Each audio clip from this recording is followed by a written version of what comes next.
Assalamualaikum warahmatullahi wabarakatuh. Saya Nabila Safrilia dari MBS Limahan NIM 360, perwakilan dari kelompok 9 untuk mempresentasikan di bab 9 di bagian part 4. Yang pertama, tanggung jawab pada variasi pengeluaran overhead variabel. Banyak bagian overhead variabel dipengaruhi beberapa pusat pertanggungjawaban. Sebagai contoh, utilitas adalah perpaduan biaya gabungan.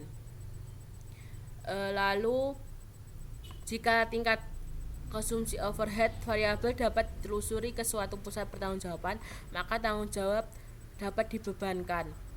Konsumsi bahan baku tidak langsung adalah suatu contoh biaya overhead variabel yang tidak ditelusuri. Kemampuan mengendalikan adalah suatu persyaratan untuk membebankan tanggung jawab tersebut. Jika perubahan harga kecil yang kerap demikian, variasi pengeluaran terutama pada penggunaan efisiensi overhead dalam produksi yang dapat dikendalikan oleh pengawas produksi. Yang kedua, analisis variasi pengeluaran overhead variabel. Dalam analisis ini mempunyai tampilan 9.9 dijelaskan bahwa 2 dari 3 bahan menunjukkan tidak adanya masalah pengendalian di perusahaan. Listrik adalah satu-satunya hal yang menunjukkan variasi yang tidak menguntungkan. Bahkan hal ini adalah penyebab keseluruhan variasi penggunaan overhead variabel. Jika variasi signifikan, penyelidikan dapat dilakukan. Dari tampilan 9.9 ada mempunyai tabel biaya, rumus biaya, biaya aktual, anggaran, variasi pengeluaran. Dalam biaya bahan bakar, listrik, air, lalu dijumlah dan mempunyai biaya total. Listrik satu-satunya untuk berubah berganti penggunaan lebih banyak dari yang diharapkan. Sebagai contoh, perusahaan dapat banyak penyelaan atau pematian yang melebihi normal hingga menyebabkan konsumsi listrik lebih banyak. Variasi efisiensi overhead variabel mempunyai dihitung dengan menggunakan rumus berikut. AH dikurangi SH dalam kurung SVR mempunyai. Lalu kalau sudah dikurangi lalu dibulatkan. Tanggung jawab pada variasi efisiensi overhead variabel.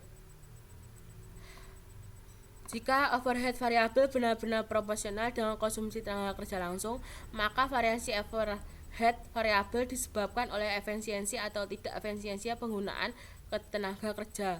Hal tersebut sama seperti variasi penggunaan tenaga kerja. Jika jam kerja langsung hanya digunakan untuk lebih banyak atau sedikit daripada standarnya. Analisis variasi efisiensi overhead variabel. Dalam tampilan 9.10 dapat melihat bahwa biaya bahan bakar sebagian besar dipengaruhi oleh ketidakefisiensi penggunaan tenaga kerja. Hal ini dapat dijelaskan dengan perlu membiarkan minyak goreng panas meski proses pemasakan terlambat dengan adanya proses pemulihan. Kolom berlabel anggaran untuk jam standar. Di tampilan 9.10 mempunyai kolom biaya, rumus biaya, anggaran untuk biaya aktual, jam aktual, variasi pengeluaran, anggaran, jam kerja standar, variasi efisien. Lalu sudah mempunyai nilai tersebut dijumlah untuk melihat biaya totalnya. Variasi overhead tetap. Kita akan menggunakan contoh blue code sekali lagi untuk mengilustrasikan saja. Data tiap tahunnya yaitu hal yang dianggarkan atau direncanakan. Semua pasti sudah dianggarkan dan direncanakan sebagai berikut.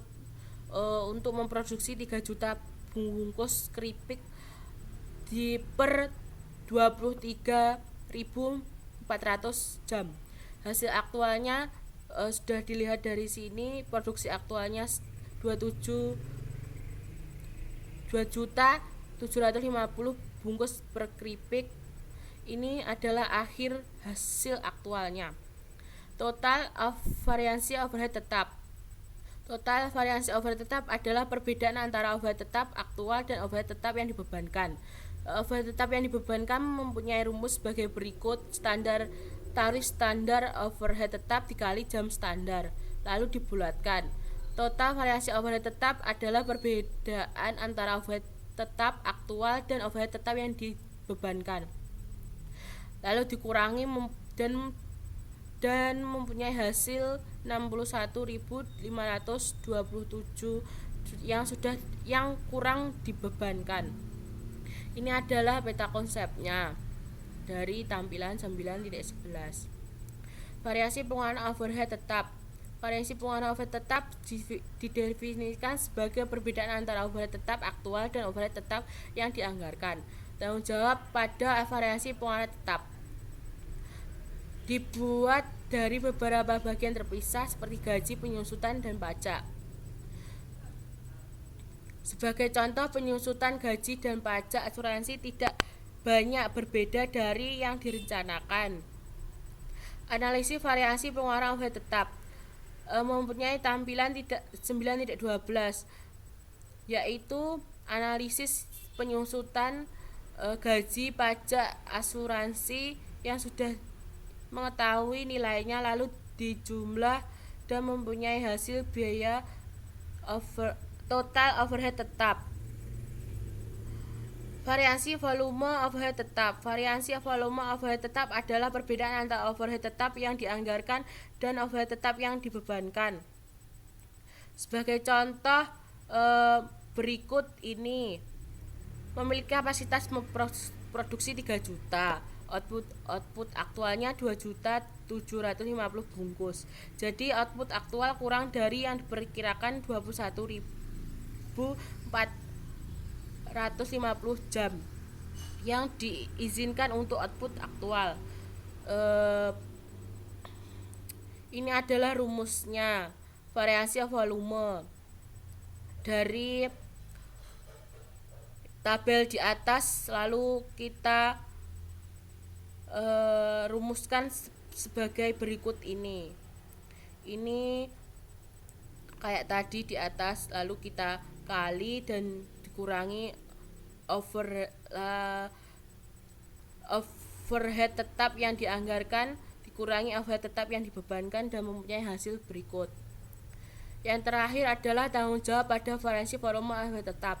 Dengan mengasumsikan variasi volume mengukur menggunakan kapasitas, tersirat bahwa tanggung jawab umum atas variasi ini seharusnya dibebankan pada departemen produksi. Akan tetapi, penyelidikan terhadap alasan variasi volume yang signifikan terkadang dapat mengungkapkan penyebab adalah faktor di luar kendali produksi.